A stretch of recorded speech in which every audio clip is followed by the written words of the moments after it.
ఉద్యానవనానికి పొలానికి చాలా తేడా ఉంది. పొలాలన్నీ తోటలు కాదు. ఉద్యానవనం అంటే తోట అని అర్థం. గార్డెన్ అని ఇంగ్లీష్లో రాశారు. తెలుగులో చాలా పదాల సవ్వడి ఉంది కనుక బైబిల్ పండితులు తోట అనే పదం వాడారు, ఉద్యానవనం అనే పదం వాడారు, వనం అనే పదం వాడుతూ వచ్చినారు. కనుక ఇవన్నీ మనకు దాదాపు తోటను జ్ఞాపకం చేస్తున్నాయి. తోట అని అంటేనే అది తన కొరకు సిద్ధపడింది కాదని, తన మీద ఆధారపడిన యజమానుని కొరకు సిద్ధపడిందని మనకు పరిచయం. పొలానికి తోటకున్న తేడా ఏంటి? పొలంలోకి ఎవరైనా వెళ్ళొచ్చు, తోటలోనికి ఎవరైనా వెళ్ళటానికి కుదరదు. పొలం ఎంత పెద్దగానే ఉండొచ్చు, తోట అంత పెద్దగా ఉండదు. తోటను మనం నిర్దిష్టమైన పంటను బట్టి పిలుస్తాం. పండ్ల తోట, సుగంధ ద్రవ్యాల తోట, మామిడి తోట, ద్రాక్ష తోట. బైబిల్లో రాశారు కదా, నా ప్రేమికి ద్రాక్ష తోట ఒకటి కలదు అని. ఆ తోట ఉందంటే అర్థం ఏంటి? పొలం మాదిరి దానికి కంచె లేకుండా ఉండదు. తోట ఖచ్చితంగా కంచె వేసింటారు. ఎంక్లోజ్డ్ గార్డెన్, మూయబడిన అంటే కంచె వేయబడిన అంటే ఈ తోటకు సంబంధించిన మెటీరియల్ బయటికి వెళ్ళటానికి లేదు. ఈ తోట యజమానునికి ఈ తోట మీద పరిపూర్ణమైన స్వేచ్ఛ, స్వాతంత్రము, అధికారము ఉంది. తోటలో ఎలాంటివి ఉంటాయి? పుష్పాలు ఉంటాయి, ఫలాలు ఉంటాయి, అందమైన చెట్లు ఉంటాయి, దాని పరిమళ వాసన ఉంటుంది. పొలంలో అలాంటివి ఉండవు. మీరు వరేస్తే వరే, ఇంకా మిర్చి వేస్తారు కదా, పేరు మాత్రం మీరు పెడతారు మిర్చి తోట అండి అని. తోట కాదండి.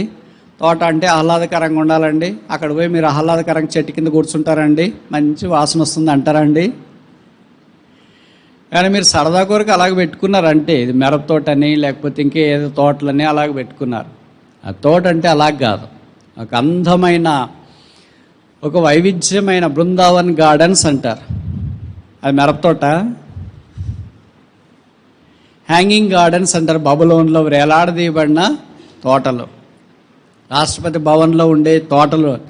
అది మిరప తోట కాదు, అలాగదు. కనుక ఒక దేవుని సంఘము, పుష్పించే సంఘము, ఫలించే సంఘము, పరిమళాన్ని వెదజల్లే సంఘము, పరిమళం వ్యాపింపజేసే సంఘం. దీన్ని చుట్టూ కంచె వేసింటారు. ఎటండేట తోటలో ప్రవేశం లేదు. పొలంలోకి అయితే ఆగట్టు రావచ్చు, ఈగట్టు రావచ్చు, ఈగట్టు రావచ్చు, ఆగట్టు రావచ్చు. తోటలో అలాగ లేదు. దానికి ఏ ద్వారం ఉంటుంది, అదే ద్వారం. అందుకే యోహాను 14:6 చెప్పబడింది, నేనే మార్గము, ఐ ఆమ్ ద వే. వేరే మార్గము లేదు. ఆ తోటలోనికి యేసు ప్రభు ద్వారానే రావాలా.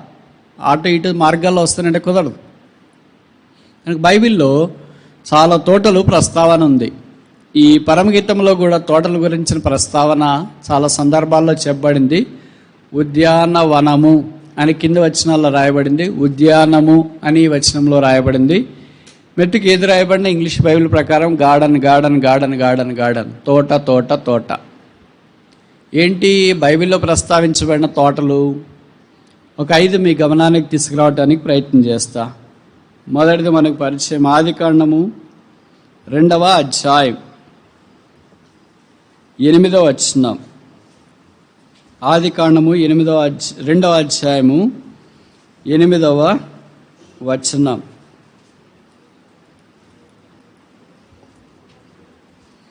దేవుడైన యెహోవా తూర్పున ఏదెనులో ఒక తోట వేసి తాను నిర్మించిన నరుని దానిలో, ఏదేను అంటే అర్థమేంటి? డిలైట్ఫుల్, రమ్యమైన, అందమైన, ఆకర్షణీయమైన అని అర్థం.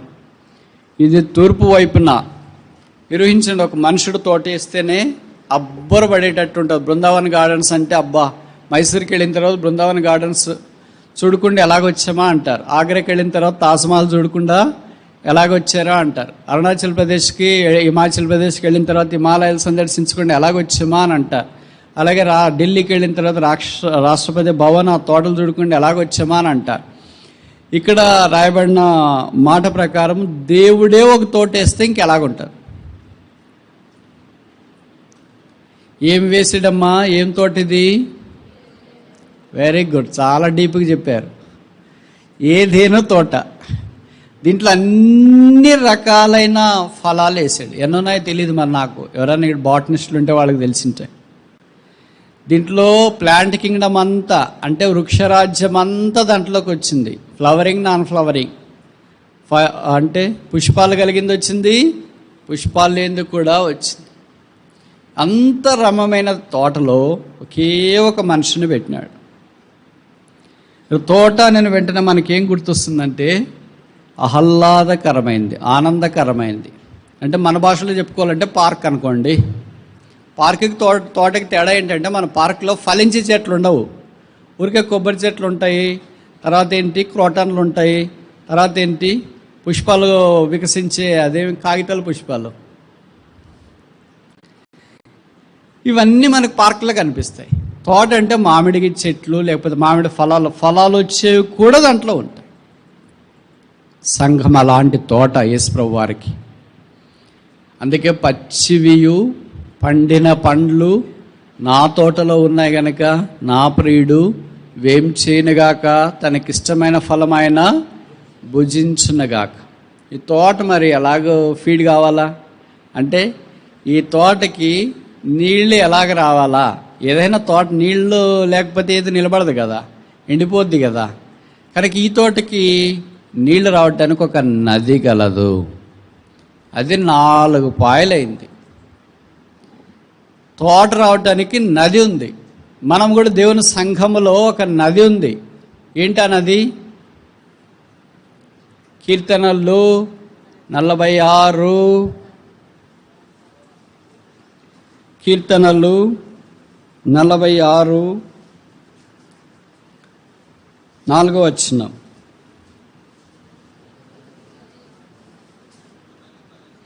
ఒక నది కలదు, దాని కాలువలో దేవుని పట్టణమును, సర్వోన్నతిని మందిరపు పరిశుద్ధ స్థలమును సంతోషపరచు. గుంటూరు ఇంత సస్యశ్యామలంగా ఉండటానికి ఏం కారణము? ఒక నది కలదు. ఏమన్నది? కృష్ణా నది కలదు. దాని కాలువలు గుంటూరు కృష్ణా జిల్లాలో ప్రవహించి ఇంత సస్యశ్యామలం చేస్తుంది. గోదావరి అంత సస్యశ్యామలంగా ఉండటానికి కారణం ఏంటి? ఒక నది కలదు. ఆ నది పేరేంటి? గోదావరి. అది సస్యశ్యామలముగా తయారు చేస్తుంది. కనుక నదిలో నీళ్లుండే దాన్ని బట్టి ఆ తోటలు చాలా సమృద్ధిగా ఉంటాయి, అంటే పచ్చగా ఉంటాయి. ఆ నది యేసుక్రీస్తు ప్రభువే. దాని కాలువలేంటి మరి? ఇప్పుడు కొత్త నిబంధనలో యేసు ప్రభు రక్తం ద్వారా కడగబడిన వాళ్ళంతా ఒక తోట, ఒక్కొరు ఒక్కో రకంగా ఉంటారు, అందరూ ఒకే రకంగా ఉంటారు. ఒకళ్ళు సిట్రస్ జాతి, అంటే పొల్లగా ఉంటారు, వాళ్ళని టచ్ చేయాలంటే కూడా కష్టం. ఒకళ్ళు మామిడి పండులాగా, బంగిన పన్ని మామిడి పండులాగా దూరం నుండి చూస్తేనే అనిపిస్తుంది, అబ్బా ఎంత మంచి వాసన, ఎంత మంచి బిల్లివర్స్, వాళ్ళ మాట తీరు ఎలాగుందో అంతా వాళ్ళు గుంటూరు వాళ్ళు అనుకుంటా. కొంతమంది పనస పండ్ల మాదిరి ఉంటారు, పైకి అంత రఫ్, మాట తీరు రఫ్, నోటి రఫ్, తర్వాత ఏంటి చూపులు రఫ్, ప్రవర్తన రఫ్, అంతా రఫ్. కానీ బాగా కష్టపడి నూనె పోసుకొని అటు చేసి ఇటు చేసి మొత్తానికి దాన్ని కోస్తే లోపల మాత్రం పనస పండు వల్లే మధురంగా కనిపిస్తారు. అంత టైం ఏడుంది మనకి. కొంతమంది అరటిపండు మాత్రం ఉంటారు, చక్కెరకేళ, అమృతపాన, ఏదో ఒక పండు మాదిరి ఉంటారు. చాలా తేలిక అరటిపండు అయితే. అంటే కొంతమంది దగ్గర తేలిగ్గా వెళ్ళొచ్చు, తేలిగ్గా మాట్లాడవచ్చు, తేలిగ్గా దైవికమైన పనులు చేయొచ్చు. పనస పండు లాంటి వాళ్ళ దగ్గరికి అంత తేలిగ్గా పోలేం. నాకు తెలిసి గుంటూరు వాళ్ళు ఎవరు అలాంటి వాళ్ళు కాదనుకుంటా, అంత అరటిపండు లాంటి వాళ్ళే. దైవికమైన భక్తి కలిగి ఉంది, దేవుని యొక్క కార్యాల కొరకై వాళ్ళని త్వరగా అప్రోచ్, యాక్సెస్ కావటానికి అవకాశం. ఇప్పుడు కొన్ని పండ్లు ఎలాగుంటాయంటే కాస్ట్లీ పండ్లు ఉంటాయి. మీకు తెలుసు కదా, డ్రాగన్ లాంటిది, బయటికి ముళ్ళ కనిపిస్తుంటుంది, ఎర్రగా ఇంత ఉంటుంది, 100 రూపాయలు 200 రూపాయలు అది అనుకుంటా. లోపల తీస్తే అమ్మో ఎర్రగా కనిపిస్తుంది. కొంతమంది వాటర్ మిలన్ లాగా ఇట్లుంటారు. వాటర్ మిలన్ అంటే తెలుసు కదా, ఏమంటారు? పుచ్చకాయనా? పుచ్చకాయ మాత్రం బయటికేమో రంగులు సారలు కనిపిస్తుంటారు. లోపల తీస్తేనే ఏమైనా ఉందంటే అంత నీళ్ళే. ఇంకా కొంతమంది కర్బూజకాయ మాదిరి ఉంటారు, కొంతమంది డేట్ అంటే ఏమంటాం, ఖర్జూరం మాదిరి ఉంటారు కొంతమంది. అంటే చూడటానికి చాలా కాఫీ కలర్లో ఉంటారు, ఇంతే ఉంటారు, చాలా స్మార్ట్గా ఉంటారు, చాలా స్వీట్గా ఉంటారు, అంత బాగానే ఉంటారు. అలా కొంతమంది జామ పండు మాదిరి ఉంటారు, షుగర్ పేషెంట్లకే ఉపయోగం, వాళ్ళు ఇంకెవ్వరికి ఉపయోగం ఉండదు. పిల్లలకు తింటే తీసుకొని రా నాకొద్దు. అదే మామిడి పండు చూడండి, షుగర్ పేషెంట్స్తో మొదలుకొని పిల్లల దాకా అందరికీ టెంప్టేషన్, శోధన. మామిడి పండు ఇంట్లో పెడితే దాని వాసన వస్తుంది, బంగినపల్లి మామిడి పండు హై క్వాలిటీ స్టఫ్. దాని వాసన వచ్చి పిల్లలు స్కూల్ కూడా మానేస్తారు. ఏంటంటే మన కడుపు నొప్పి ఉదయం కడుపు నొప్పి, మధ్యాహ్నం అన్నం తిందరంటే వద్దమ్మా మామిడి పండు. ఉదయం కడుపు నొప్పి అన్నవే, మధ్యాహ్నం మామిడి పండు తింటే మనకు కడుపు నొప్పి కాదు. ఇప్పుడు బాగైందమ్మా అంటే వాడు స్కూల్కి డుమ్మా కొట్టింది ఎందుకు? మామిడి పండ్లు తినటానికి. మళ్ళీ వచ్చేలోకి అయిపోతాయేమో అని మన భయం. అలాగ కొన్ని పండ్లు ఉంటాయి, కొన్ని ద్రాక్ష పండ్లు మాత్రం ఉంటాయి, చాలా డెలికేట్గా, చాలా అలాగ. కనుక విశ్వాసులు ఒక పళ్ళ తోట వల్లే చాలా రమ్యంగా అలా కనిపిస్తూ ఉంటారు. కొంతమంది ఇంతలావు ఎర్రగా ఉంటారు. ఎలాగా ఏమంటారు దాన్ని? వెరీ గుడ్, చాలా బాగా చెప్పినారు. ముందు షుగర్ పేషెంట్లు ఉన్నారు అనుకుంటా. బొప్పాయి పండు, దాన్ని చాలా జాగ్రత్తగా తీయాలా. అది పండు తీసేటప్పుడు కూడా దానికి న్యూస్ పేపర్ వేయాలా. ఓ పెద్ద కథ అనుకో. వాళ్ళని జాగ్రత్తగా చూసుకోవాలి. ఒక మాట అంటే ఏం తక్కువ మాట్లాడినాడు బ్రదర్, ఏం మాట్లాడు, 2 మాట్లాడితే అంత ఓవర్ యాక్షన్గా మాట్లాడతాడు ఆయన, ఏమనుకుంటున్నాడో అని అంట. దీన్ని పేపర్ వదిలేస్తే పాడైపోతుంది. పేపర్ పెట్టి జాగ్రత్తగా తీయాలనుకుంటే మనకంతా చెయ్యి అయిపోతుంది. కనుక చాలా డెలికేట్గా తీసుకోవాలి వాళ్ళని. ఏం చేస్తాం మరి, వాళ్ళు షుగర్ పేషెంట్లకు చాలా అవసరం, అందరికి కాదు, కొంతమందికి. కొంతమంది బిలీవర్స్ అలాగే ఉంటారు, అందరికి ఉపయోగపడేవాళ్ళు, కొంతమందికి ఉపయోగపడుతూ ఉంటారు. ఇది ఎప్పుడు సాధ్యమవుతుంది ఈ ఫలాలన్నీ అంటే నది ప్రవహిస్తేనే. ఎజ్కేల్లో చెప్పబడింది 47 అనుకుంటా, ఆ నది ఎక్కడ పారునో అక్కడ సమస్తము బ్రతుకును. ఆ నది అయిన యేసు మనకు పారాలి, ఆయన ద్వారా మనం బ్రతుకుతాం. ఆయన పారకపోతే, ఆయన ప్రవహించకపోతే, ఈ తోట దేవుడేసిన తోట, ఇది ప్లాంటెడ్ బై గాడ్. సంఘం కూడా దేవుడు ఏర్పరిచిందే. అపోస్తుల కార్యాలు 20:28 మనం చూస్తాం కదా, దేవుడు తన స్వరక్తం ఇచ్చి సంపాదించిన సంఘం. ఏదైనా తోట ఆయన మాటతో పోసేసాడేమో, లేదా చేత్తో వేసాడేమో, కానీ ఇక్కడ అపోస్తుల కార్యాలు 20:28 వచ్చేటప్పటికి స్వరక్తము చేతి ఈ తోటను తయారు చేసి, కనుక ఈ తోట ఇంకా విలువైంది. దీంట్లో నది పెట్టాడు. ఈ నది ఎన్ని పాయలైంది? 4 అయింది. ఇప్పుడు నేను చెప్తా, ఈ నది 5 పాయలు ఎందుకు కాలేదు, 3 పాయలు ఎందుకు కాలేదు, ఎందుకు 4 అయ్యింది? సరే, ఇప్పుడు నేను ఒక పోలిక చెప్తా, బహుశా తప్పు కాదు అనుకుంటా, తప్పు అయితే మన్నించు. ఎందుకు ఇది 4 పాయలు అయింది? దేవుడు భక్సింగ్ గారికి ఇచ్చిన సంఘ ప్రత్యక్ష ప్రకారం అపోస్తుల కార్యాలు 2:42, వారు అపోస్తుల బోధ ఎందను, సహవాసమందను, రొట్టె విరుచుటెందను ఎట్లుండాలా? ఏడతే గక్క ఉండ. ఎన్ని పాయలమ్మా? 4 పాయలు అయినాయి. ఇప్పుడు ఆదికాండం 2వ అధ్యాయంలో ఒక నది కలదు, అది ఎన్ని పాయలు ఉంది? 4 పాయలు ఉంది. అది 4 పాయలు ఉంది అని సంఘముకు దేవుడు 4 పాయలని అపోస్తుల బోధ, సహవాసము, రొట్టె విరుచుట, ప్రార్థన చేయుట సిద్ధం చేసిన తీరు ఎంత శ్లాఘనీయం. ఇప్పుడు ఈ తోటకు 4 పాయలు లేకుండా 3 పాయలు ఉంటే ఇంకొక పాయ ప్రవహించే వైపు నీళ్లు లేవు కనుక అక్కడ ఎండిపోద్ది. 2 పాయలే ఉన్నాయనుకో, మిగతా దగ్గర నీళ్లు ప్రవహించకపోతే అక్కడ ఎండిపోద్ది. ఒకే పాయ ఉందనుకో, మిగతా దగ్గర ప్రవహించకపోతే అక్కడ ఎండిపోద్ది. ఈ 4 పాయల తోట అంతా కవర్ అయ్యేటట్లు యజమాని ఏర్పాటు చేశాడు. అలాగే అపోస్తుల కార్యాలు 2వ అధ్యాయం 42 ప్రకారము మనం కూడా దేవుని యొక్క ఆత్మ సంబంధమైన తోటగా, అపోస్తుల బోధ అవసరమే, ప్రార్థన అవసరమే, రొట్టె విరుచుట అవసరమే, సహవాసం అవసరమే. ఈ 4లో ఏ ఒక్కటి లేకపోయినా, ఏ ఒక్క పాయ లేకపోయినా అక్కడంతా ఏమవుతుంది? ఎండిపోతుంది. ఇక్కడ చాలామంది క్రైస్తవులు ఉన్నారు కదా మందిరానికి వచ్చేవాళ్ళు.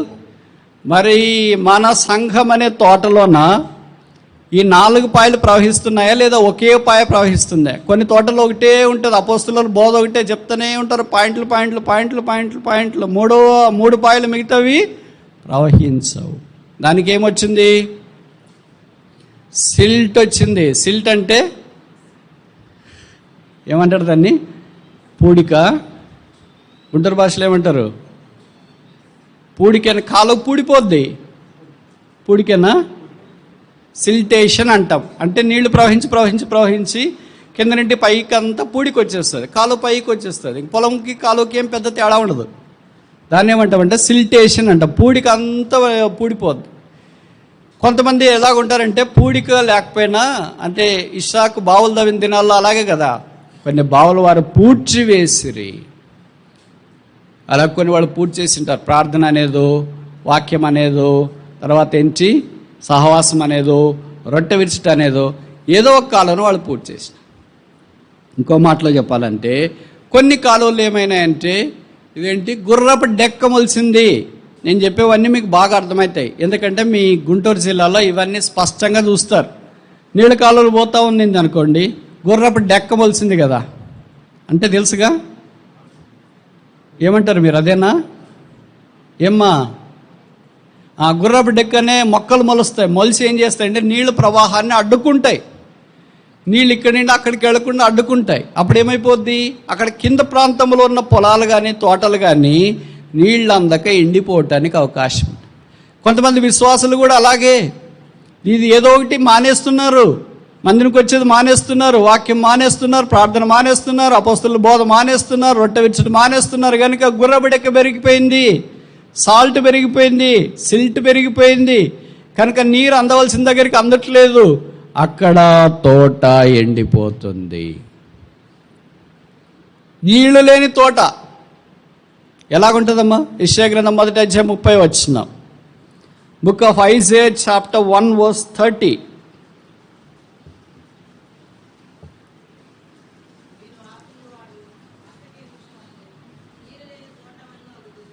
ఎలాగా? నీరు లేని తోట. తోటకి నీళ్లు లేకుండా ఎలాగ పెడతారు యజమానుడు? ఒక తోట వేస్తున్నాడంటే ముఖ్యంగా ఏం ఆలోచిస్తారు? నీరు ఆలోచిస్తారు. ఒక ఇల్లు కడుతున్నాడంటే ఏం ఆలోచిస్తారు? నీళ్ళు ఆలోచిస్తారు. నీళ్లు ఉన్నాయా లేదా అనేది ఆలోచన లేకుండా ఇల్లు కట్టడానికి పూనుకోడు. అలాగే ఒక తోట వేస్తున్నాడంటే నీళ్లు ఉన్నాయా లేదా అని ఆలోచన లేకుండా పూనుకోడు. నీళ్లు మొదట వచ్చినాయి, తర్వాత ఏమైపోయినాయి? నీళ్లు కనబడలేదు. నీళ్ళు లేని తోట. నీళ్ళు లేని తోట అంటే ఈ 4 లేని తోట. ఏ 4? 4 పాయలు నది లేని తోట. అంటే అపోస్తలుల బోధ, సహవాసము, రొట్టె విరుచుట, ప్రార్థన చేయుట. ఈ 4 లేని దాన్ని ఏమంటారు? నీరు లేని తోట. అది తోట కానీ ఏమి లేవు. ఇప్పుడు మనం దేవుని సంఘమే కానీ ఏమి లేవు. ఓహో, మీ దగ్గర అన్నీ ఉన్నాయనుకుంటా, ప్రభుకు స్తోత్రాలు. అపోస్తల కాలం 2:42 ఉంటే ప్రభుకు స్తోత్రాలు. లేకపోతే ఇప్పుడు నీరు లేని తోట ఎంతో నష్టంలో ఉంది, ఎండిపోతుంది, ఎడారైపోతుంది. ఎప్పుడైనా ఇలా కావచ్చు. మీకు తెలుసో తెలియదో, భారతదేశంలో పెద్ద ఎడారి రాజస్థాన్లో ఉంది. ఏమంటారు? థార్ డెజర్ట్ అంట. ఈ మధ్యలో శాస్త్రవేత్తలు ఏం కనుక్కున్నారంటే, దాంట్లో కొన్ని లోపల భాగంలో ఉన్న డ్రిల్ చేసిన తర్వాత బయటికి తీస్తే గడ్డి వచ్చిందండి. గడ్డి ఎలాగొచ్చిందా అని అంటే, ఇంతకుముందు గడ్డి ఎక్కడ మొలిచింది? ఇంతకుముందు గడ్డి మొలిచిందంటే అర్థం ఏంటి? సారవంతమైన స్థలం, బాగా వర్షం పడిన స్థలం, అది ఎప్పుడో ఫాజిలైజ్ అయిపోయింది. అంటే ఈ ఇసుకలో కలిసిపోయింది. ఒకప్పుడు థార్ డెజర్ట్ ఏంటి? ఒక మంచి అడవి లాంటిది. అంటే మంచి పచ్చిక కలిగింది. పోను వర్షం లేకుండా ఏమైంది? అది ఎడారైంది. మనం కూడా ఒకప్పుడు చాలా బాగుండి, అబ్బాయి ఎంత పచ్చగా ఉన్నారు వాళ్ళు. ఎవరు? యెహోవానిస్సి. ఎవరు? తెనాలి ప్రాంతం. ఎవరు? గుంటూరు ప్రాంతం. ఎవరు? ఆంధ్రప్రదేశ్ ప్రాంతం. పచ్చగా ఉన్నారు. కానీ నీళ్లు లేకుండా ఏమైపోయింది? ఎండిపోయింది. చూసిన వాళ్ళు ఏమంటారు? మెయింటెనెన్స్ లేదు. మన ఇళ్ళ దగ్గర కొన్ని మొక్కలు ఉన్నాయనుకోండి, ఎండిపోతుంటాయి. అది అలోవెరా కావచ్చు, అంటే బ్రహ్మజముడు కావచ్చు, టెంకాయ చెట్లు కావచ్చు, కొబ్బరి చెట్లు కావచ్చు, క్రొట్టన మొక్కలు కావచ్చు, ఏదైనా ఎండిపోతుంది. మల్లెపూల చెట్లు కావచ్చు, ఏదైనా కానీ ఎండిపోతుంటే పక్కన వాళ్ళు నీళ్లు పోయట్లేదు. అలాగే ఇప్పుడు సంఘం ఏమైంది? తోట ఏమైంది? తోటే అది, కానీ ఏమవుతుంది? ఎండిపోతుంది. గార్డెన్ ఆఫ్ ఈడెన్, ఏదేను తోట ఏ జ్ఞాపం చేస్తుందంటే, మొదట రక్షణ పొంది దేవుని సంఘముగా చేర్చబడే వారిని జ్ఞాపకం చేస్తుంది. ఇంకా రక్షణ పొందకపోతే, ఈ తోటలోకి రాకపోతే నువ్వు బయటే ఉన్నావు. తోటకి బయటికి ఎంత తేడా ఉంటుంది? వాతావరణం, ఉష్ణోగ్రత, అందము, ఆకర్షణ, మంచి ఆంబియన్స్. తోటలో ఉన్నంత ఆహ్లాదకరమైన వాతావరణం బయట మనం చూడం. ఇంకా నువ్వు ఈ లోకంలోనే ఉన్నావు, ఇంకా బయటే ఉన్నావు. ఆహ్లాదకరంగా లోకం, సమాధానం లేని లోకం, సంతోషం లేని లోకం, నెమ్మది లేని ఈ లోకంలో ఇంకెంతకాలం ఉంచు. ప్రభువైన యేసునందు విశ్వాసం ఉంచుము. అప్పుడు నీవును నీ ఇంటి వారును రక్షింపబడతారు. అప్పుడు దేవుడు చేసిన తోట, యెహోవా తోటను చేశాడు, దాంట్లో మనం ప్రవేశిస్తాం. కనుక దేవుని సంఘము ఆయనది. రెండవ తోట చూస్తామా? నెహెమ్యా గ్రంథము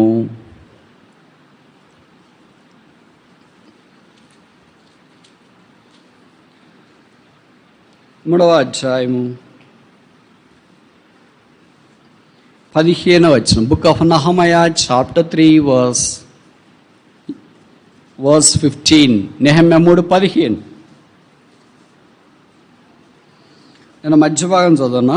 ఇదియుగాక దావీదు పట్టణం నుండి క్రిందికి పో మెట్ల వరకు రాజు తోట యొద్దనున్న షిలోయేము మడుగు యొక్క గోడను అతడు రాజు తోట, కింగ్స్ గార్డెన్. ఈ తోట దగ్గర ఏముంది? ఇక్కడ రాశారు కదా, మడుగు. మడుగంటే నేను మీకు చెప్పాల్సిన పని లేదు. రిజర్వాయర్, నీళ్ళ సమూహం. నీళ్ళు లేకుండా తోట సస్టైన్ కాలేదు. ఒక నది కలదు. ఈ తోట దగ్గర కూడా ఒక నది ఉంది. ఈ తోట రాజు తోట. యేసుక్రీస్తు ప్రభువే మన రాజు. ఈ రాజుని ప్రభువు, అతడిని సౌందర్యమును కోరినవాడు, అతనికి నమస్కరించు. కనుక ఈ రాజు దగ్గర ఏముందంటే నీటి మడుగు ఉంది. ఇది నది మాత్రమే కాదు, ఇది మడుగుగా మనకు జ్ఞాపకం చేయబడుతుంది. దేవుని వాక్యము మనకు మడుగు. అందుకే వీళ్ళు ప్రత్యేకించబడినారు. దేవుని ప్రజలు ఇశ్రాయేలీయులు బబులోనులో నుండి బయటకు వచ్చిన వాళ్ళు ఈ తోటను చూస్తున్నారు, ఈ తోటను అనుభవిస్తున్నారు. ఎవరైతే బబులోనులోనే ఉండిపోయారో ఆ దినాల్లో, వాళ్ళు ఈ తోట అనుభవంలోనికి రాలేదు. నెహెమ్యాతో పాటు భక్తులు కొంతమంది ఈ రాజు తోటను చూసి అనుభవంలోనికి వచ్చినారు. కనుక రెండవది ఏంటంటే గార్డెన్ ఆఫ్ సెపరేషన్. మొదటిది గార్డెన్ ఆఫ్ సాల్వేషన్, రక్షణ తోట.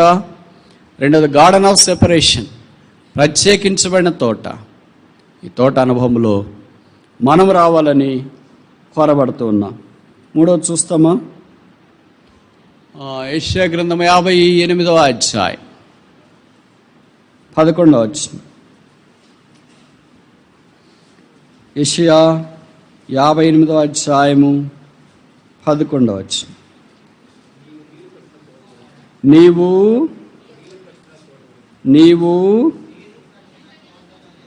నీవు నీరు కట్టిన తోట, watered garden.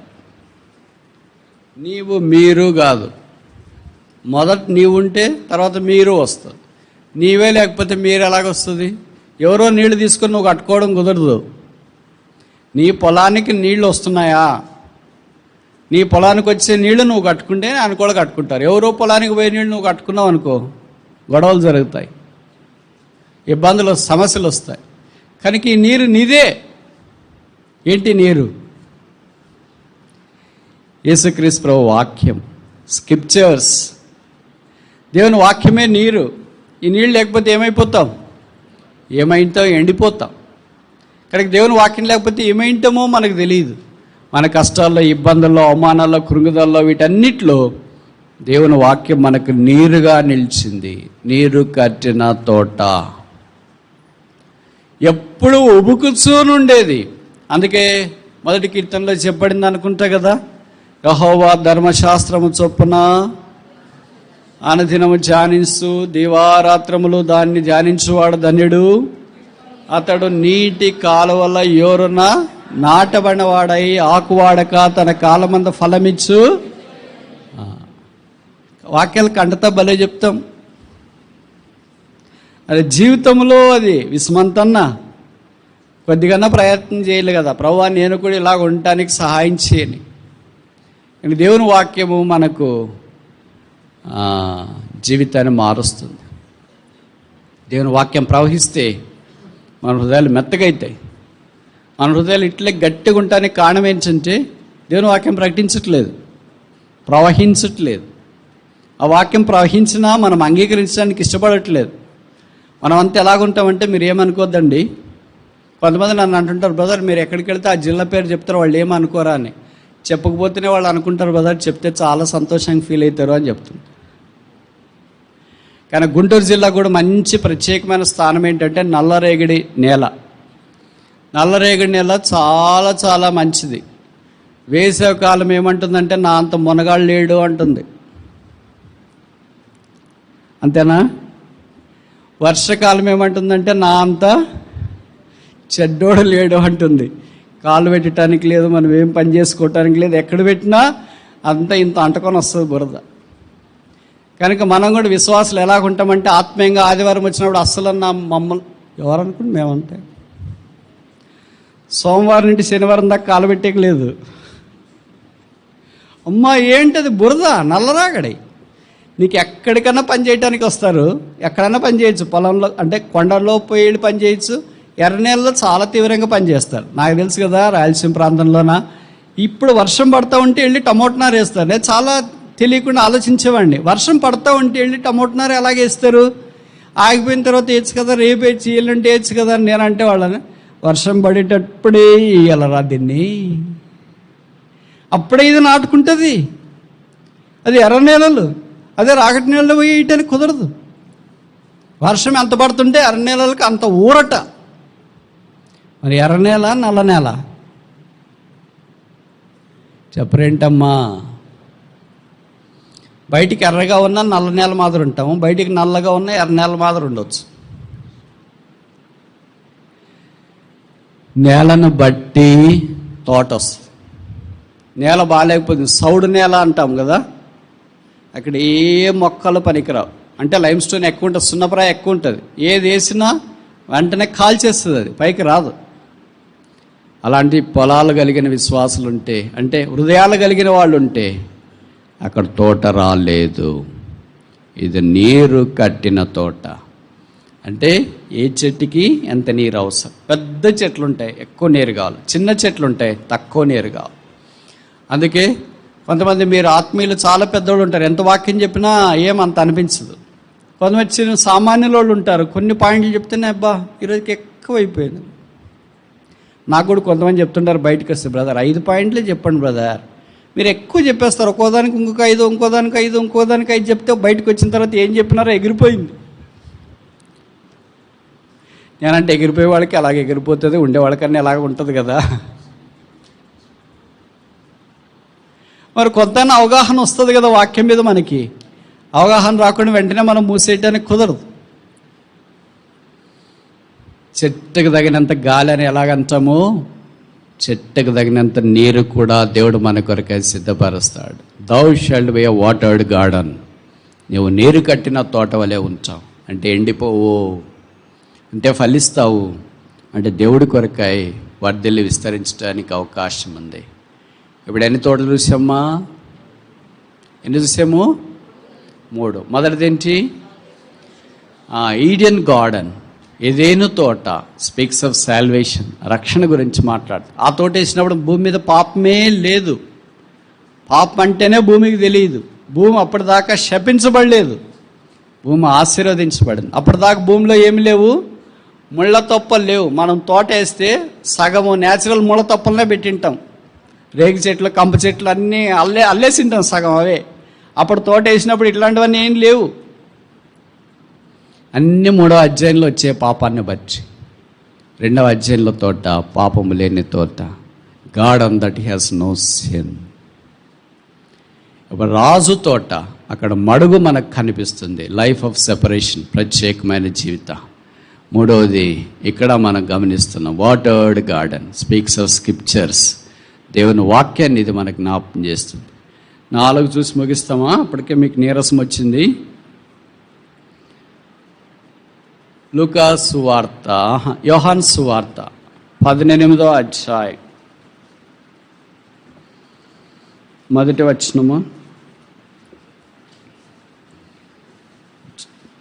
John chapter 18 verse 1. యోహాను 18:1. యేసు ఈ మాటలు చెప్పి తన శిష్యులతో కూడా కెద్రోను వాగు దాటిపోయాను. అక్కడ ఒక దానిలోనికి ఆయన తన శిష్యులతో కూడా అక్కడ ఒక తోట. ఏ తోట ఇది? గెత్సేమనే తోట.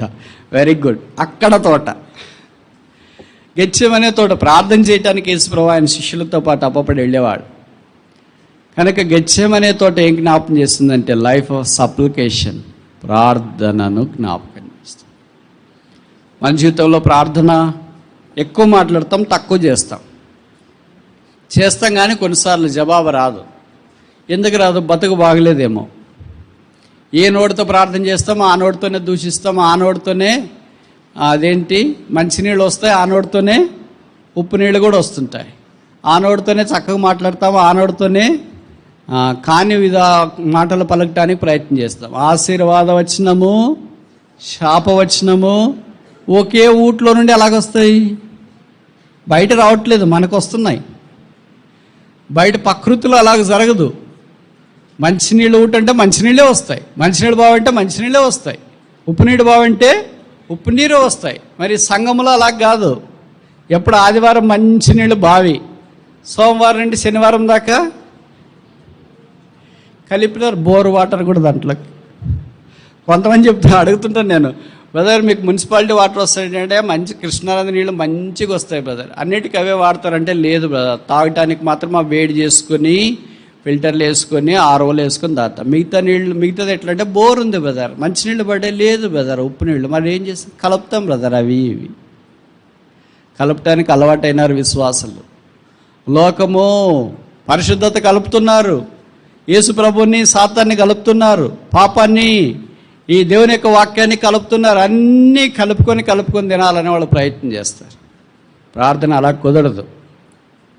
యేసు ప్రభు వారు ప్రార్థన చేయటానికి గెత్సేమనే తోటలోనికి వెళ్ళినప్పుడు తన చిత్తాన్ని వదిలి దేవుని చిత్తం కొరకు ప్రార్థన చేసినాడు. Not my will but thy will be done.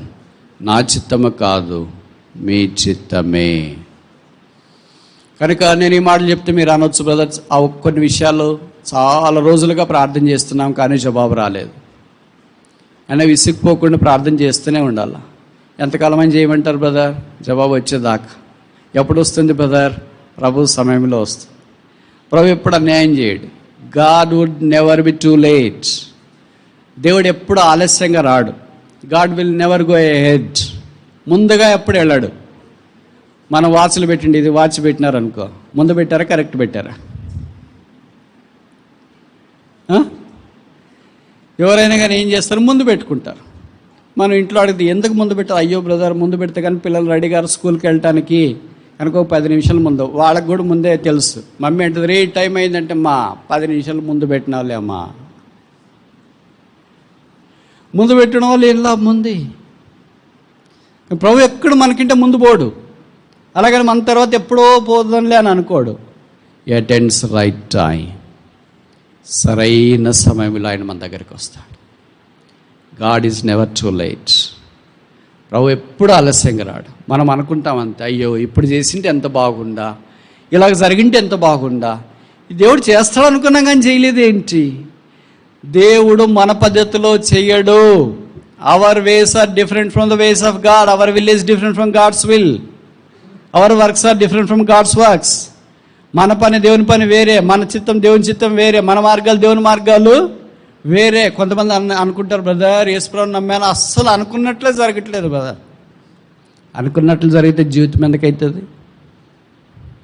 ఒకసారి చెప్పనా? నువ్వు అనుకున్నట్లే జరిగితే జీవితం ఎందుకవుతుంది? నువ్వు అనుకున్నట్లు జరగదు, అందుకనే జీవితం ఇది.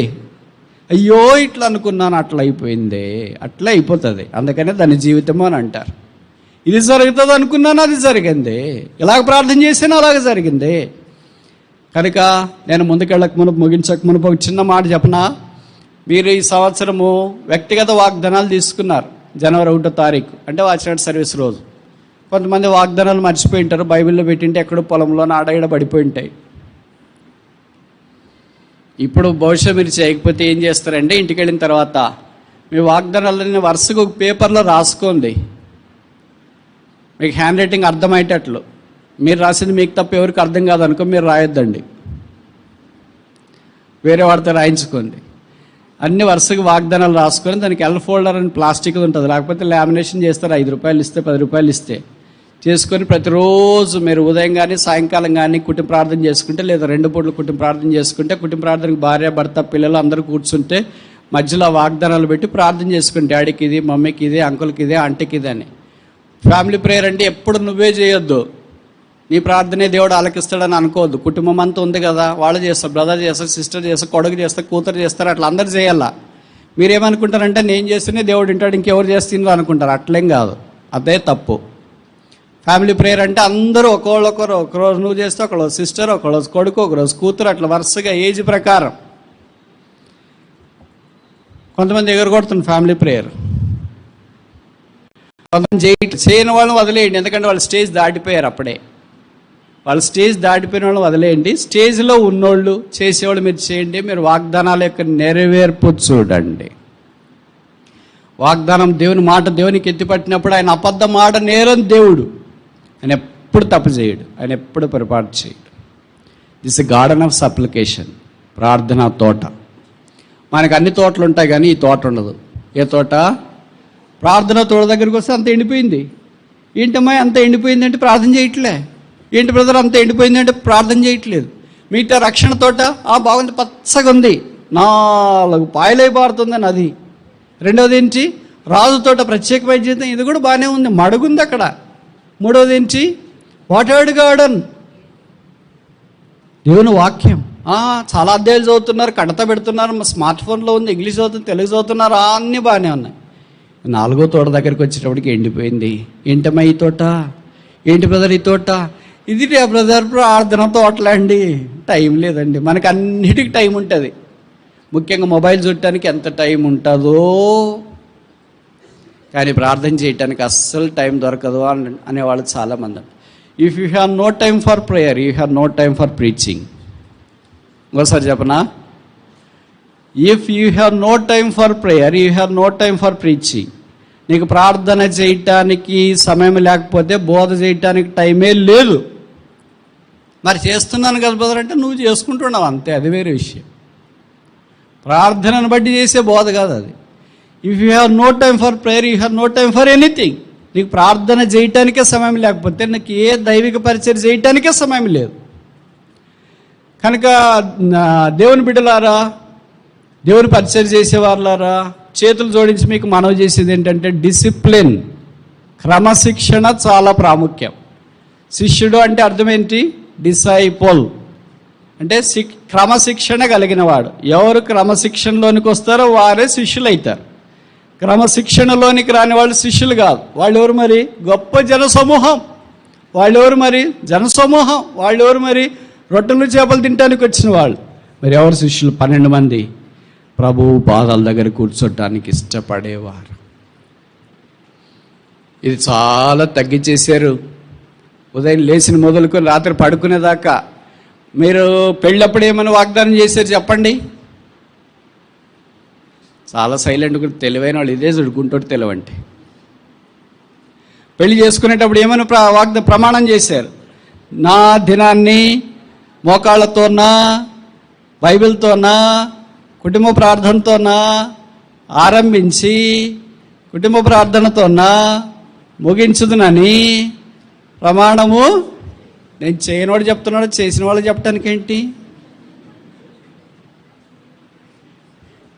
ఇలాగ చేశారుగా, ఇప్పుడు మార్చి చేస్తారా? ఎందుకంటే అది ఎలాగో చేయట్లేదు కదా. నా దినమును మొబైల్ ఫోన్తో ఆరంభించి మోకాళ్ళ మీద మొబైల్ ఫోన్తోనే దినాన్ని ముగించుదునని ప్రమాణం చేయించున్నాను. అలాగ సిగ్గు అనిపించట్లే? చెప్పరేంటమ్మా? నేను నిజంగా గుండెల్లో దూసుకుపోయే ప్రశ్న ఒకటి అడగనా? అడుగు, మేము మారితే కదా అంటారా?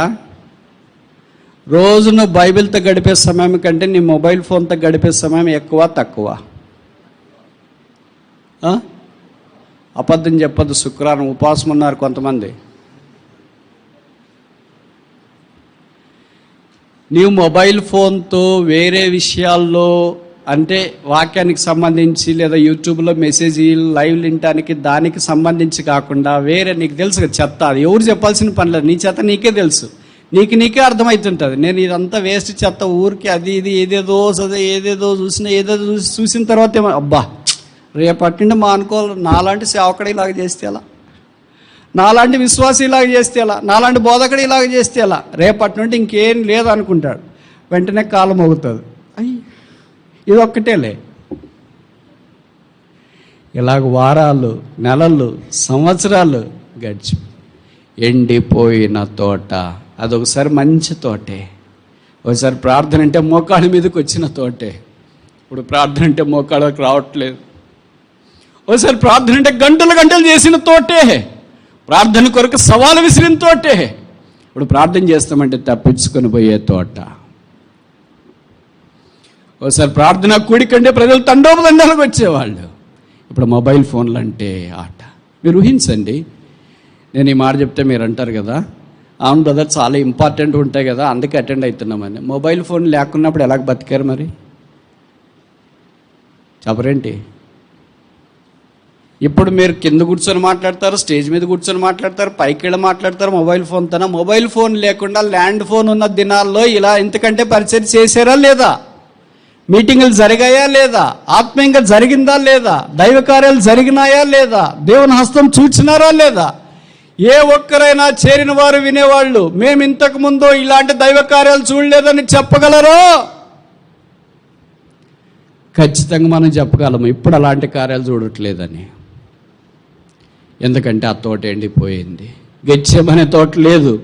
యేసును ఆయన శిష్యులను ఆ తోటకు వెళ్ళొచ్చుండరి. ఏమైంది? ఇంకెవరు చెప్పాల్సిన పని లేదు. భార్య చెప్పాల్సిన పని లేదు, భర్త చెప్పాల్సిన పని లేదు, సేవకుడు బోధకుడు ఎవరో చెప్పాల్సిన పని లేదు. నీ మనస్సాక్షే, నువ్వు రక్షించబడ్డావు కదా, నీ మనస్సాక్షి నీకే ఉత్తరం ఇవ్వాల. ఎలాగున్నాను, ఇది ఏం చూస్తున్నాను, ఇది ఎంత టైం వేస్ట్, దీనివల్ల ఎంత నిరుపయోగం. ఏది అవసరం అదే చూసుకోవడం, ఏది మాట్లాడుకోవడం అదే మాట్లాడుకోవడం. మిగతా సమయం అంతా సెల్ ఫోన్ ఆఫ్ చేయొచ్చు, తర్వాత ఏదైనా ఉంటే మాట్లాడవచ్చు, లేకపోతే దాంతోనే అంత గడిచిపోయినాం. బ్రదర్ సెల్ ఫోన్ చూడడం తప్పేంటండి? తప్పేమీ లేదండి.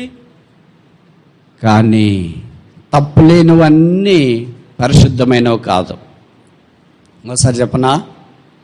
తప్పులేనివన్నీ పరిశుద్ధమైనవి కాదు. తప్పులేనివన్నీ ఆచరించలేము. తప్పులేనివన్నీ పాపాలు కాదు.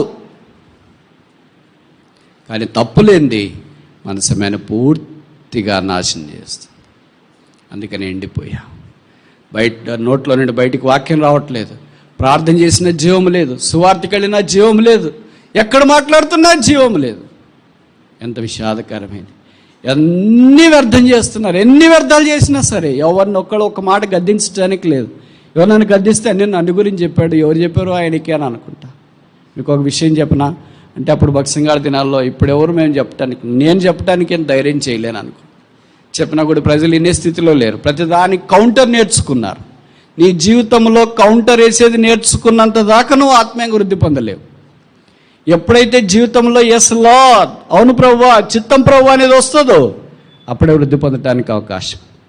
భక్సింగ్ గారు ఒకసారి రాయలసీమ ప్రాంతంలో సువార్త దండయాత్ర కొరకు వచ్చిన అప్పుడు ఇంత విస్తారమైన భోజన పానాల్లో అరుదుగా దొరికేవి. ఒక చెట్టు కింద, ఊరికి వెళ్ళబట్ట ఒక చెట్టు కింద మంచి భోజనం తీసుకొని వచ్చి సువార్త దండయాత్రకు వచ్చిన వాళ్ళకి వడ్డించినారు. తిన్నారు. తినిన తర్వాత వాళ్ళు ఇస్తరాకులు ఏమంటారు వీరు, ఇస్తులు తీసుకొని వెళ్తున్నారు. ఆయన అవి కూడా సునిశ్చితంగా పసిగట్టేవాడు. ఎవరో ఒక బ్రదర్, నాలాంటి బ్రదర్ తీసుకొని మడుచుకొని పోతే నేను రా అని పిలిచినాడంట. వచ్చినాడు. తిన్నావా అంతా అన్నాడు. Have you eaten everything? Yes brother అని అన్నాడంట. Have you left anything there? ఏదైనా వదిలేసినావా ఇస్తరాకులు అంటే? ఏం లేదు బ్రదర్ అని. తెలిసి చూపించు అన్నాడు. చూపించినాడు. ఆయన అనుమానం వస్తుంది కదా, మాకు తెలుసు కదా ఎట్లాంటి వాళ్ళు ఏం చేస్తారనేది. మా అలాంటి వాళ్ళకి తెలిస్తే ఆయనకి తెలియదు ఏంటి? తెలిసి చూపిస్తే సగం కూర ఉందంట.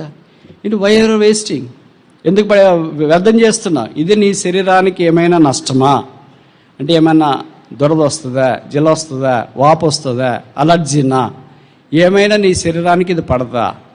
ఏదో బ్రదర్ పడుతుంది. మరి ఎందుకు పడేస్తున్నావు? ఎక్కువైంది బ్రదర్. ఎందుకు ఎక్కువ వేసుకున్నావు? ఇప్పుడు మనమైతే ఏమంటే ఎవరు నువ్వు అడగటానికి, నీ చూసుకో. ఇప్పుడు భగత్ సింగ్ గారు ఏం చెప్పారు తెలుసా? Go back, eat all this curry, come, I will be waiting here at the dustbin దగ్గరే నేను ఎదురు చూస్తుంటాను. మొత్తానికి ఆ బ్రదరు ఆ ఆకులో ఉంచుకున్నది ఏంటంటే గుత్తి వంకాయ. మీరు అదే అంటారా? గుత్తి వంకాయ అంటారు. Very special dish, special in Rayalaseema. ఒకసారి తయారు చేస్తే నోరు ఊడుతుంది. ఒక్క చిన్నదానికి కూడా ప్రజలు అలా స్పందించేవారు. వెళ్ళాడు, తిన్నాడు, వచ్చినాడు, మళ్ళీ భగత్ సింగ్ గారు చూసినాడు. నవ్ షో యువర్ వెజల్, ఇప్పుడు నీ చూపి, నీ ఆకు చూపించాడు, చూపించినాడు. Okay, now you can throw it, ఇప్పుడు వెళ్ళి పడే. ఆ దినాలు ఏమైపోయినా ఇప్పుడు ఎవరికి ఏం చెప్పడానికి లేదు. చెప్పినా నీ సంగతి నువ్వు చూసుకో, నా దాకెందుకు. దేవుని జనం ఎంత పాడైపోయారు. గెత్సేమనే తోట ఏమైపోయింది? ఎండిపోయింది. ఈ మధ్యాహ్నము తిరిగి మన స్థలాలకు వెళ్ళక మనపు మనం ప్రభువా గెత్సేమనే తోట, ప్రార్థనా తోట, ఒలీవల తోట, నీరు కట్టిన తోటగా ఉంచు. జీవజల నదేని యేసు ప్రవహించు. ఈ నది ఎక్కడ పారును అక్కడ సమస్తము బ్రతుకును. ఆ నది 4 పాయలుగా వచ్చునుగాక. ఎవరికైనా ధైర్యం ఉందా? ఈరోజు మధ్యాహ్నము నేను స్మార్ట్ ఫోన్ అవసరమైన దానికే వాడతాను, అనవసరమైన దానికి వాడను. నా సమయం వ్యర్థంగా వెచ్చించుకోను. ఇది ఎవరు ఏం చెప్పాల్సిన పని లేదు. నువ్వు ఇది చూడు, ఇది చూడొద్దు, ఇంతసేపు వాడు, అంతసేపు వాడు, ఎవరు చెప్పాల్సిన పనిలే. 12 ఏళ్ళు 18 ఏళ్ళు వచ్చిన తర్వాత రక్షించబడి ఉంటే మన సాక్షి పనిచేస్తాం. ప్రార్థనకు ఆ శక్తి ఉంది. ఎందుకు మనం శక్తిహీనులుగా ఉన్నాం? తోట ఎండిపోయింది, ప్రార్థన లేదు, చేతులు ఎత్తడానికి పైకి రావట్లేదు. ఒక్కో స్టైల్లో ప్రార్థన చేస్తారు. మీరు చూసింటారు కదా మన సహవాసంలో. ఒక్కో స్టైల్. అసలు బైబిల్లో లేదు ఆ స్టైల్, తెలుసా? నాకు చాలా ఆశ్చర్యం వేసింది. ఇంత కుర్రోళ్ళు ఏంటి ఇంత కొత్త స్టైల్లో ఫార్మేట్ చేయడం ఏంటి? దినవృత్తాంతాల 1 గ్రంథం 17వ అధ్యాయంలో చెప్పబడింది, రాజైన దావీదు యెహోవా సన్నిధిలో ఏం చేశాడు? కూర్చోవడం అంటే అర్థం ఏంటి? ఇప్పుడు ఎవరైనా మీరు మా ఇంటికి వచ్చారు, నాకేం ఇల్లు లేదు చెప్తున్నా, వచ్చారని కూర్చోండి అక్క, కూర్చోండి బ్రదర్ అన్న. లేదు బ్రదర్, వెళ్ళాలి బ్రదర్ అని మొత్తానికి మీరు వెళ్తూ ఉన్నారు. అంటే మీరు ఎందుకు కూర్చోలేదు? మీకు తొందర ఉంది, విశ్రాంతి తీసుకోవటానికి టైం లేదు, మీకు వేరే పనులు ఉన్నాయి, అందుకే మీరు కూర్చోవట్లేదు. వచ్చిన వెంటనే కూర్చున్నాక వెంటనే మీరు కూర్చొని బ్రదర్ అంటే కూర్చున్నారనుకో, అర్థం ఏంటి? మీకు టైం ఉంది, మీరు కూర్చొని కొద్దిసేపు మాట్లాడగలరు. వీళ్ళతో కూర్చుంటే మనకు మేలని మీకు అనిపిస్తుంది. కనుక మీరు వెంటనే చేయాల్సిన పని ఇంకేమీ లేదు. అక్కడ ఏం రాయబడిందంటే సేవకుడైన దావీదని రాయలేదు, గొర్రెల కాపరైన దావీదని రాయలేదు, ఇశ్రాయేలు మొదటి గాయకుడైన దావీదని రాయలేదు. ఏం రాశారు క్యాప్షన్ అంటే రాజైన దావీదు యెహోవా సన్నిధిలో కూర్చుని వెంటనే పెళ్ళుబుకి వచ్చింది. గొర్రెల దొడ్లో ఉన్న నేను రాజుగా కావడం ఏంటి? ఇంతగా హెచ్చించడానికి నీకు ఇది స్వల్ప విషయమే. నేను సామాన్యమైన కుటుంబం నుండి వచ్చా. అలాగ మాట్లాడుతుంటే దేవుని హృదయం కదిలిపోయింది. కూర్చుంటే కదా మనకి కూర్చోటానికి టైం లేదు. భార్యతో కూర్చునే టైం లేదు, భర్తతో కూర్చునే టైం లేదు, పిల్లలతో కూర్చునే టైం లేదు, విశ్వాసాలతో కూర్చునే టైం లేదు, వీళ్ళతోనే కూర్చునే టైం లేకపోతే ఇంకా దేవునితో కూర్చోటానికి టైం ఎక్కడుంది వాళ్ళకి? వీళ్ళతోనే కూర్చోటానికి టైం లేని వాళ్ళు దేవునితో కూర్చుంటారని ఎలాగ అనుకుంటాం మనము? కూర్చుండే వాళ్ళు నిలబడగలరు. Those who cannot sit cannot stand. దావీదు కూర్చున్నాడు కనుక లేచి నిలబడినాడు. దావీదు దేవుని సంకల్పం చొప్పున తన తరం వారికి సేవ చేసేను. నెహెమ్యా 1వ అధ్యాయంలో మనం చూస్తే నెహెమ్యా వార్త విన్న తర్వాత కూర్చుండి ఏడ్చి, నెహెమ్యా కూర్చోగలిగినాడు కనుక he could stand before the king, రాజు దగ్గర నిలబడగలిగాడు. మనం కూర్చోలేకపోతున్నాం. కొత్త నిబంధనలు మరీ వస్తే మరీ ఏం చేసింది? యేసు పాదముల యొద్ద మనకు కూర్చునే టైం లేదు. మనకి టైం లేకపోతే మనం ఎలాగ నిలబడతాము? If we have no time to sit, we have no time to stand.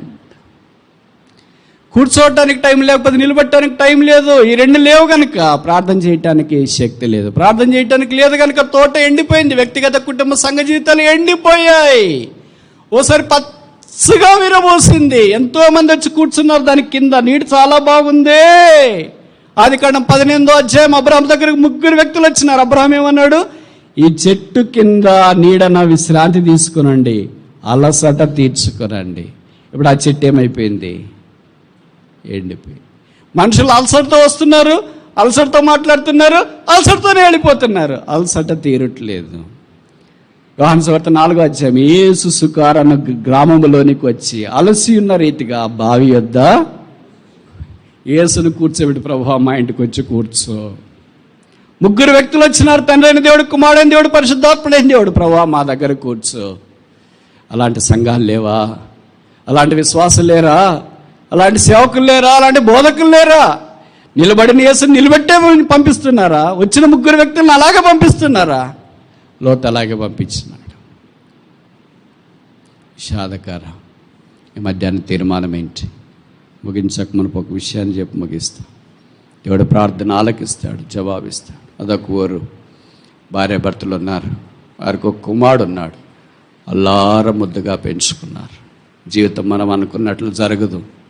బండలు ఓళ్ళు అయితే ఓళ్ళు బండలు అవుతాయి. ఈ పిల్లవాడు 5వ తరగతి చదివే దినాల్లో వాళ్ళ నాన్న అకస్మాత్తుగా చనిపోయాడు. తల్లి ఏం చేయాలో దిక్కుదోచని పరిస్థితుల్లో మంచం పట్టింది. ఇక నా బ్రతుకు వ్యర్థమే, మా ఇంటి లేకుండా నేను ఎలాగుండగలను అని అంగలార్చింది, ఘోషించింది, బద్దలయ్యేటట్టు ఏడ్చింది హృదయం. ఇరుగు పొరుగు వారు వచ్చి ఆమెను ధైర్యపరిచినారు, లేవనెత్తినారు, కూర్చుండబెట్టినారు. అలాగూ కుమారుని కొరకు బ్రతకమ్మా, కుమారునిలోని భర్తను చూసుకొని పిల్లవాడిని కొరకు బ్రతకన్నారు. అలాగే బ్రతకడము ఆరంభించింది. కొంతకాలం అయిన తర్వాత భర్త లేడు కదా, సంపద కష్టమైపోయింది. ఆమె పోషణ, పిల్లవాడిని పోషణ, బట్టలు, పిల్లవాడిని స్కూల్లో ఫీజులు, ఇవన్నీ కష్టమైనాయి. ఒకసారి స్కూల్లో ఫీజు కట్టే అవసరం అంటే అమ్మ దగ్గరికి వచ్చి అడిగాడు, మమ్మీ స్కూల్లో ఫీజు కట్టాలా డబ్బులు అని. వాళ్ళమ్మ సరదాగా బాధ దిగమింగుకొని, తల్లి యేసుప్రభు వారికి ఒక ఉత్తరం రాయరా అనింది. ఎక్కడ రాయాలా? అప్పుడు కార్డ్స్ ఉండే, ఫోన్ లేవు కదా. 25 పైసలు ఇస్తే పోస్ట్ ఆఫీసులో కార్డు ఇచ్చేవాడు. కార్డు తీసుకొని వచ్చినాడు. ప్రియమైన యేసుప్రభు వారు, నా తండ్రికి నీ కుమారుడు రాయటేమనగా, నేను 5వ తరగతి చదువుతున్నాను, స్కూల్లో కట్టడానికి ఫీజు నాకు లేదు, దయచేసి నాకు 500 ఫీజు పంపించు, ఇట్లా నీ కుమారుడు అని పేరేదో ఇస్సా కనుక రాసినాడు. అడ్రస్ రాయాలిగా, ఏమని రాస్తాడు అడ్రస్? వాళ్ళ అమ్మ దగ్గరికి వచ్చిన, మమ్మీ అడ్రస్ ఏంటి చెప్పువా? ఏం చెప్తా తల్లి, రాయరా నీకు నచ్చింది అనింది. నిజంగా వాడు ఉత్తరం రాస్తాడని తల్లి అనుకోలేదు. సరదాగా ఏదో చెప్పేసింది ఆమె తప్పించుకోవటానికి. కుమారుని విషయంలో ఇంకా బాధ భరించలేక ఉత్తరం తెచ్చుకొని ఉత్తరమే రాసేసాడు. దాని మీద అడ్రస్ రాయరా అంటే, ఏం రాయాలా మమ్మీ, ఏం రాయాలా, నీకు తోచింది రాయరా అని. అప్పుడు వాడు రాసినాడు, టు జీసస్ క్రైస్ట్, యేసుక్రీస్తు ప్రభువు, పరలోక రాజ్యం. 2 లైన్లు రాసినాడు. తన అడ్రస్ యువతల వైపు, తన అడ్రస్ పూర్తిగా రాసినాడు. 1 నెల అయిన తర్వాత ఆ పిల్లవాడు, నేను యేసుప్రభుకు ఉత్తరం రాశాను కదా, జవాబు వస్తుందా అని ఎదురు చూస్తున్నాడు. ఓ రోజు తన తలుపు, ఇంటి తలుపు శబ్దం వినపడింది. ఏంటని తలుపు తెలిస్తే పోస్ట్ మ్యాన్ కనిపించినాడు. అలానా ఐజాక్ నువ్వేనా అన్నాడు. అవును నేనే, నీకు 500 మనీ ఆర్డర్ వచ్చింది. 500 మనీ ఆర్డర్ నాకా? వాడమ్మకి ఆశ్చర్యం వేసి పిలిచి అడిగింది, నీకు 500 మనీ ఆర్డర్ వచ్చిందంట. నాకెవరు పంపిస్తారమ్మా, నీకే ఎవరైనా పంపించినారేమో చూసుకో, మీ అన్నగారో నాన్నగారో వాళ్ళు వీళ్ళు పంపించినారేమో చూసుకో. కాదురా, నీ పెట్టి ఎవరి పేరు వచ్చిందన్నా? ఐజాక్.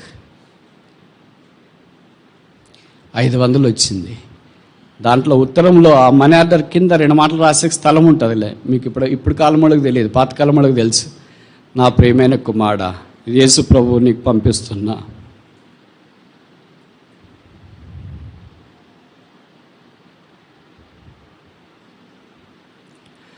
ఫీజు 500 రూపాయలు. నువ్వు స్కూల్కి ఫీజు కట్టి చక్కగా చదివి గొప్పవాడు కావాలి. ఇట్లో యేసుప్రభు షాక్. ఏంటి యేసుప్రభు పేట వచ్చింది, 500 రూపాయలు వచ్చింది. 500 తీసుకున్నాడు. ఏం చేయాలో తోచలేదు. అమ్మ కొడుకు ఇద్దరు కూర్చున్నారు. అమ్మ చెప్పింది, నేను ఏదో సరదాగా అన్నాను రా, నువ్వు సరదాగా చేసావు, ఇప్పుడు చూస్తే వాస్తవంగా 500 వచ్చింది. ఎవరు పంపిస్తారు మరి 500? యేసుప్రభు ఎలాగ పంపిస్తాడు?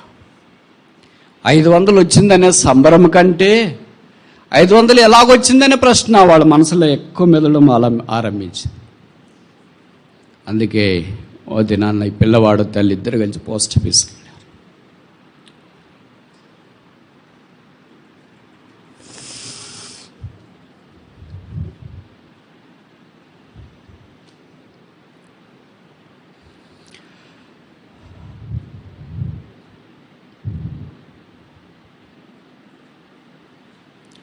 పోస్ట్ ఆఫీసులో పోస్ట్ మాస్టర్ అంటారు కదా, ఆయన లోపల కూర్చున్నారు.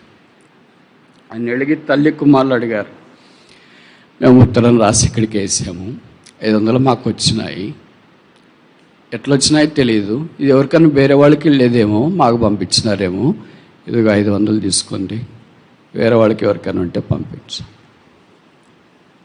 అప్పుడు ఆయన అన్నాడు, నువ్వు ఇస్సాక? అవును ఇస్సా. నువ్వు ఉత్తరం రాసావా? అవును ఉత్తరం రాసి. ఆయన ఉత్తరం తీసి చూపించి, ఇదే నాను రాసిన ఉత్తరం? అవును ఇదే నేను రాసిన ఉత్తరం. యేసుక్రీస్తు ప్రభు పరలోక రాజ్యం అంటూ అడ్రస్ రాసావు కదా, ఫ్రమ్ అడ్రస్ నీది రాసావు కదా, అన్నీ ఫ్రమ్ అడ్రస్కి 500 రూపాయలు యేసు ప్రభువే పంపించాడు. వాళ్ళమ్మ అడిగినప్పుడు యేసు ప్రభు ఎలాగ పంపించినాడు నాకు అర్థం కాదు, మీరు తీసుకున్నానా తీసుకోండి, ఎలాగొచ్చిందో చెప్పనన్నా చెప్పండి. అప్పుడు ఆయన ఇలాగ చెప్పడం ఆరంభించిన,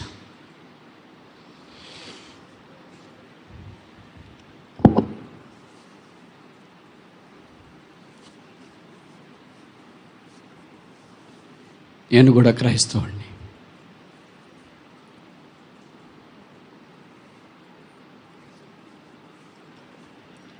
యేసుప్రభుని నమ్మాను, చాలా కాలంగా ఈ పోస్ట్ ఆఫీస్లో పనిచేస్తున్నాను,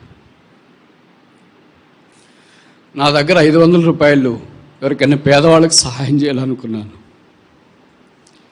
ఈ ఉత్తరం ఎవరో డబ్బాలో వేసినారు, సార్ట్ చేసే పోస్ట్ మ్యాన్లు ఉంటారు కదా, వాళ్ళ సార్ దీనికి అడ్రస్ లేదు అని తెచ్చి నాకు ఇచ్చినారు. అడ్రస్ లేని ప్రతి ఉత్తరము ఖచ్చితంగా పోస్ట్ మాస్టర్ దగ్గరికి వెళ్తుంది.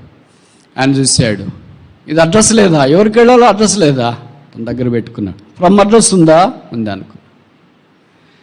అప్పుడు దేవుడు నాకు ఇచ్చిన భారం కొలిది ఈ 500 రూపాయలు మనీ ఆర్డర్ తీసుకొని ఆ పిల్లవాని అడ్రస్ రాసి యేసుప్రభు పేట పోస్ట్ చేశాను. ఇది ప్రభువు మీకు ఇచ్చింది, మీ ప్రార్థన దేవుడు ఆలకించిన, తిరిగి తీసుకొని వెళ్ళండి. కథ కట్ చేస్తే సరదాగా తల్లి కుమార్తె చెప్పిన మాట దేవుడు ఇలా కూడా ఆలకిస్తాడా? 25 పైసలు పెట్టి ఒక కార్డు రాస్తే పోస్ట్ మాస్టర్ హృదయాన్ని దేవుడు కదిలించగలడు. దేవుడికి సాధ్యం. క్రైస్తవ జనమా, ఎంతకాలం ఇలాగుంటాం? ఎంతకాలం తోట ఎండిపోయినందుగా ఉంటాం? ఎంతకాలం ఇలాగే జీవితాన్ని కొనసాగిస్తాం? రక్తం కార్చి సంపాదించిన దేవుడు మన ప్రార్థనకి జవాబయ్యాడా? మధ్యాహ్నం తీర్మానం ఏంటి? మోకరించండి, ప్రార్థన చేస్తాం.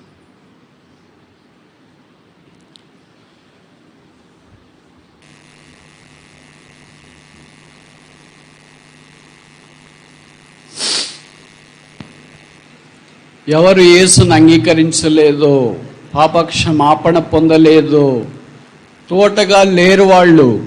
వాక్యంలో రాయబడింది, వాళ్ళు ముళ్ళ తుప్పలు, గచ్చపదలు, కంచె, వారు నిరుపయోగమైన పొదలుగా ఉన్నారు. ఎంతకాలం అలాగుంటావు? ఈ మధ్యాహ్నం దేవుడు మరలా నీకు అవకాశం ఇచ్చింది. యేసును అంగీకరించువా? నీ కొరకే శిలువ మీదకి వెళ్ళి రక్తము కార్చి చనిపోయి సమాధి చేయబడి తిరిగి లేచిన యేసుని స్వీకరించి పాపక్షమాపణ మారు మనసు పొందు. నీ జీవితం తోట వలె మారుతుంది. ఇప్పుడు దాకా ముళ్ళకంప వలె అనేకులు కుచ్చుకున్నావు, నీకు నీవే హాని, నీ వల్ల ఎవరికి ఉపయోగం లేదు, నీ వల్ల భూమి వ్యర్థమైపోతుంది. ఇలాగుంటే ఏం బ్రదర్ అని నువ్వు అంటావేమో. బైబిల్లో రాయబడింది, ఈ సంవత్సరము కూడా ఉండనేమో, ఫలిస్తే సరే, లేకపోతే డాష్. అది నీకొద్దు. ఈ సంవత్సరం దేవుడు నిన్ను పెట్టిన ఉద్దేశం ఏంటంటే నేను రక్షణలోనికి తీసుకురావటానికి.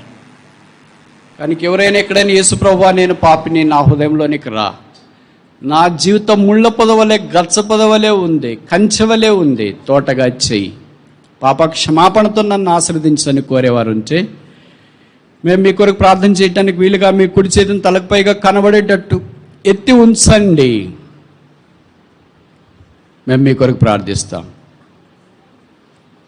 మిగతా వాళ్ళు కళ్ళు మూసుకోండి.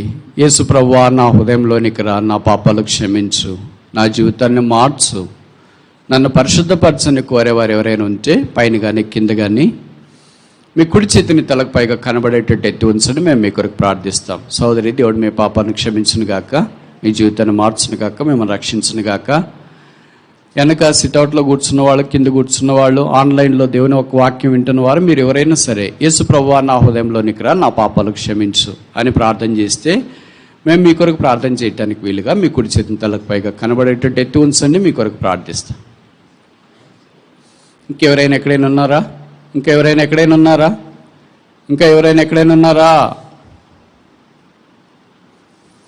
ఇప్పుడు రక్షణ పొందిన మన కొరకు ఇప్పటిదాకా ఎండిపోయింది తోట, మన అక్కర్లే ఓరుకు చెప్పుకున్నాం. చిన్నపిల్లోనంత విశ్వాసం కూడా మనకు లేకుండా పోయింది. చిన్నపిల్లోడు 25 పైసలు పెట్టి కార్డు రాస్తే దేవుడు 500 పంపించినాడు. మనము ఆ కార్డు అనే ప్రార్థన కూడా దేవుడికి చేయలేకపోయాం. అందుకే ఓడిపోయాం, సత్తువ లేకుండా ఉన్నాం, ఎండిపోయాం, నీరు కట్టిన తోట వలె లేకుండా అయిపోయాం. ఈ మధ్యాహ్నం తీర్మానం చేసుకుందామా? విశ్వాసులైనా, బోధకులైనా, సేవకులైనా, సేవకురాన్లైనా, పరిచారకులైనా, ఎవరైనా సరే, ప్రభువా నేను ఎండిపోయాను, గెచ్చమనే తోట నాకు లేదు, నీరు కట్టిన తోట లేదు, నీరు లేని తోట వలె నేనున్నాను. ఈ మధ్యాహ్నం నుండి నేను నీరు కట్టిన తోట వలె ఉండాలని కోరుతున్నాను. నా ప్రార్థనా జీవితం, నా క్రైస్తవ జీవితం, నా ఆధ్యాత్మిక జీవితం వికసించేది ఉండాలని కోరుతున్నాను. నా చేయి పట్టుకో అనే విశ్వాసులు ఎవరైనా ఉంటే మేము మీ కొరకు ప్రార్థన చేయటానికి వీలుగా మీ కుడి చేతిని తలకు పైగా ఎత్తి ఉంచండి. విశ్వాసులు మాత్రమే, అవిశ్వాసులు కాదు, రక్షణ లేని వారు కాదు. ఈ మధ్యాహ్నము యేసు ప్రభువుతో నేను ఒక తీర్మానం చేస్తున్నాను, ఉడంబడికి ఒక నిబంధన చేస్తున్నాను. ప్రభువా నా తోట ఎండిపోయింది, ఇది పచ్చగా ఉండనట్లు చెయ్యి అని తీర్మానం చేసుకుని ప్రార్థన సహాయం కోరిన వారు మీ కుడి చేతిని తలకు పైగా కనబడేటట్టు ఎత్తి ఉంచండి. బ్రదర్, వాళ్ళ కార్డ్స్ వద్దులేండి, బిలీవర్సే కదా.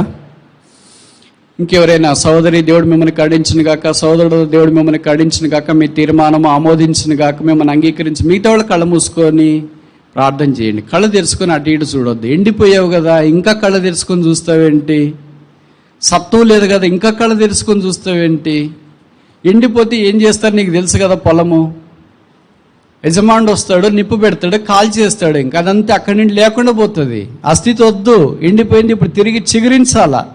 అందుకే యేసు ప్రభువు అనే నీరు ప్రవహింపచేయాల. ప్రభువా నన్ను కూడా ప్రవహింపచేయి, నన్ను కూడా నిలువబెట్టు, నన్ను కూడా సోదరి దేవుడు మిమ్మల్ని కరుణించును గాక, సహోదరుడు దేవుడు మిమ్మల్ని కరుణించును గాక, చెల్లి దేవుడు మిమ్మల్ని కరుణించును గాక, బయట సహోదరుడు దేవుడు మిమ్మల్ని కరుణించును గాక, కింద కూర్చున్నాడు, లోపల కూర్చున్నాడు, వెలుపడి కూర్చున్నాడు, ఎవరైనా సరే ప్రభువా నేను ఎండిపోయాను, నా చేయి పట్టుకోవా, గెచ్చమనే తోట నాకు లేదు, నా చేయి పట్టుకోవా, నాకు ఆ తోట వల్ల ఉండాలని ఉంది కానీ ఉండలేకపోతున్నా, నా చేయి పట్టుకోవా. ఎవరైనా ఎక్కడైనా ఉన్నారు? ఇంకా సోదరుడు దేవుడు మిమ్మల్ని కరుణించును గాక, చెల్లి దేవుడు మిమ్మల్ని కరుణించును గాక, సోదరుడు దేవుడు మిమ్మల్ని కరుణించును గాక. ఛేదించండి.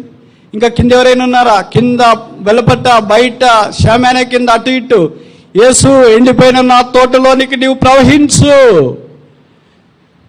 గెచ్చమనే అనుభవం నాకు దయచేయి. ఎవరైనా ఎక్కడైనా ఉన్నారా? మీతో వాళ్ళ కళ్ళు మూసుకోండి, అటు ఇటు చూడొద్దు. ఇంకా ఎవరైనా ఆఖరిసారిగా అడుగుతున్నాం, ప్రార్థన చేయక మునుపు ఎలాగొచ్చో అలాగ వెళ్ళిపోవద్దు. ఎండిపోయిన బతుకులో ఉండొద్దు. ఎండిపోతే యజమాని అంతా సమకూర్చి నిప్పు పెట్టవచ్చు. అది చాలా ఘోరమైన స్థితి. అది రాకుండా గాక. ఎండిపోయిన నా జీవితాన్ని ప్రభువా నీ వికసింపచేయి. అడవిలో సెలయేళ్ళు ప్రవహింపచేయి, ఎడారిలో సెలయేళ్ళు ప్రవహింపచేయి, నది 4 పాయలుగా నాలోనికి ప్రవహించినట్లు చేయి. ఇంకా ఎవరైనా ఉన్నారా? ప్రార్థన.